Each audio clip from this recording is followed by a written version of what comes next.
Greetings everybody and welcome to Just Normie channel. If you're new, please like, subscribe, and share. And today we're going to be talking about part 2, the FOIA request by the comic book comic book magazine association American, a correspondence between him, John Goldwater, and J. Edgar Hoover, the director of the FBI. Now, this is a response by that of Mr. Goldwater, the president, and all that of Comic Book Association. And this is dated for January 25th, 1960. This is a FOIA report that somebody got in 2013, and this was something from 1960. So, the Honorable J. Edgar Hoover, Director of the FBI, Washington, D.C. Dear Sir, our attention has been called to your statement linking comic books with pornography, which has been reprinted in newspapers throughout the country.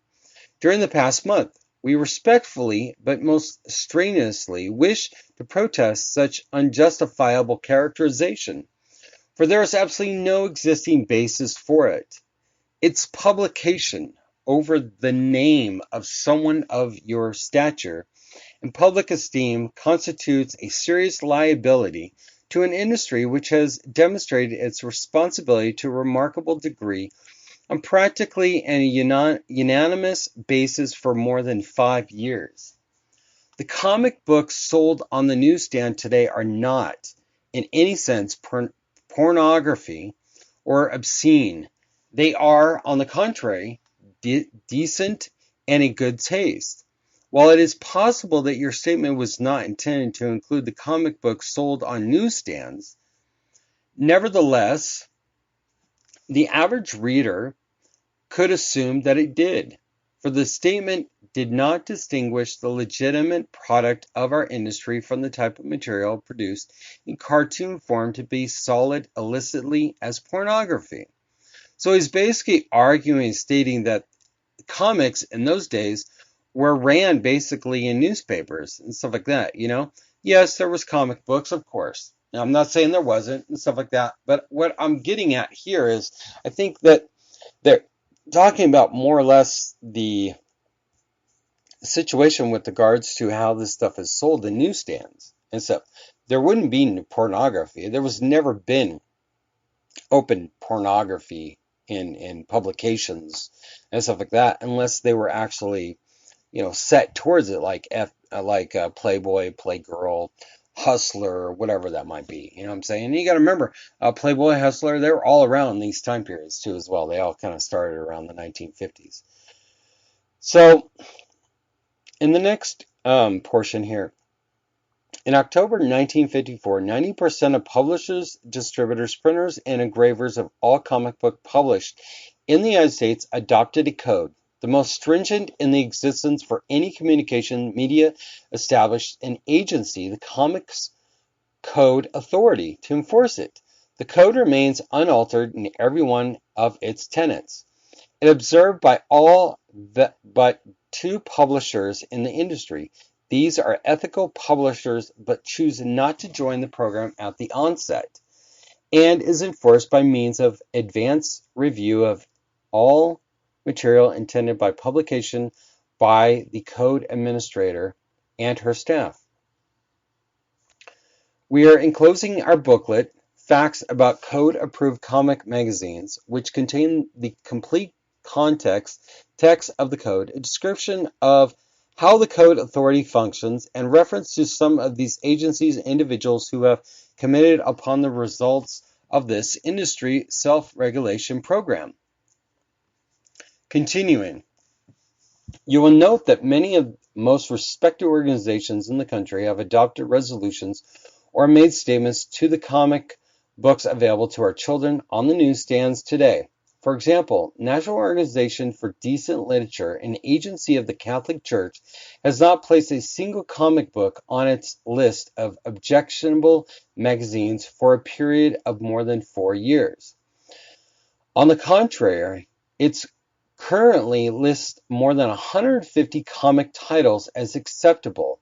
The director of the NODL managers Thomas J. Fitzgerald, who perhaps more than any other person in the United States scrutinizes the output of all publishing media in this country and is most vigilant in condemning what he considers obscene, has stated categorically on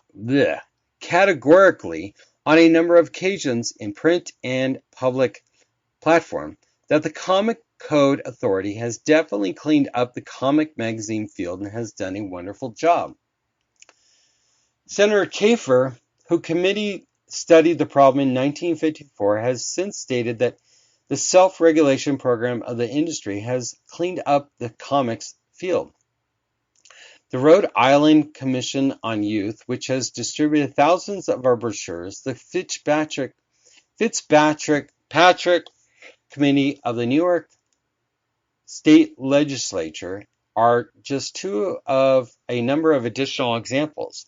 Among private agencies, regulations of support have been adopted by New York State Federation of Women's Club, and in 1957, our association won the Grant Award sponsored by blah, blah, blah, American Society of Associate Executives, for having rendered outstanding service to the industry which it represents as to the American public. The awards jury was headed by then Secretary of Commerce. All right, this is just going through a lot of senators and blah, blah, blah. The gravity of the publication of a statement such as yours to the continued success of this program must be gauged by the fact that it is voluntary in nature, depending entirely upon the financial as well as principled support of the members of the industry. These, in turn, must feel that the public, especially as represented by its respected leaders, recognize or at least acknowledge their adherence to the standard of ethics. In closing, perhaps you will be interested to know that almost two-thirds of the publishers of comic magazines in the business at the time the code was adopted have gone out of the field. There were some 30 publishers actively engaged in the producing comic books in the fall of 1945. Today, there are only 11. A commitment reduction in the percentages of distributors and printers of comics has also resulted. Nevertheless, those remaining in the industry have steadfast adherence to the program, supporting it financially, submitting their material for advanced review, making their revisions required, and facing up to the competition of other communities, media, which do not have anything like the restrictions to which code-approved comics are subject. We sincerely hope that you will make your own extermination of the comic books found on the newsstand. We respectfully submit that our industry is entitled to receive an objection analysis by you, and that will find, as you are certain you will, that are justified in receiving a commendatory statement from you rather than one of condemnation. You know what? This is so frickin' beneath the FBI to be claiming that there is indecency and all that. You know what I'm saying?